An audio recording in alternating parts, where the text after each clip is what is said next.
The chair now recognizes Mr. Carter from Georgia for 5 minutes. Ms. Newberg, thank you for being here. We appreciate you being here very much. Ms. Newberg, I want to ask you about you're obviously very familiar with, thank you, with the Kigali, Kigali, is that the way you pronounce it? Kigali.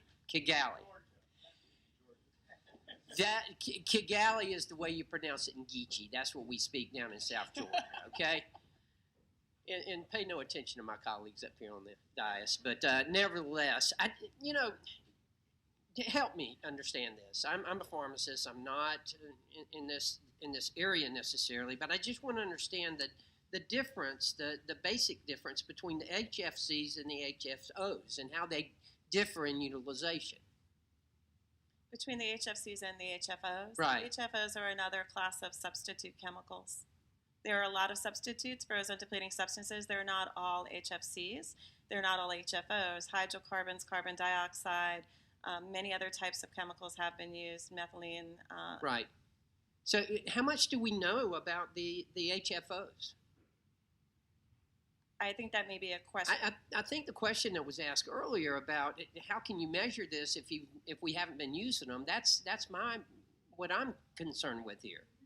So HFCs have been used in the United States since at least the early 90s, probably certainly before then. They've been used in a variety of uses for a very long time. They're not new chemistry from that perspective. Okay, one last question, and that is, Mr. Chairman, I want to ask unanimous consent to enter into the record a letter from the National Marine Manufacturers Association.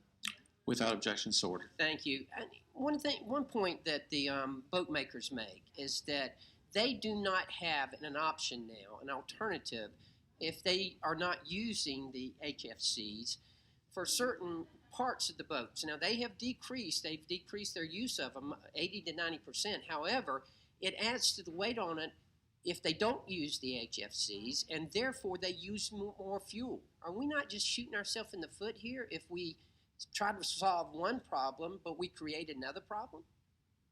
I think there's a policy question in there that has to be taken up in how this legislation is developed. But in terms of your question on whether or not they have alternatives or any group has alternatives, I think the way this is structured in the legislation is something that we would look at as sector by sector basis. And the technical assistance we provided is that we should actually cut that even finer and not just look at the sector, but look at the individual end uses, because foams used in boats is going to be different than foams used, for example, in chairs or foams used in building insulation. So what you're telling me is you may have exceptions?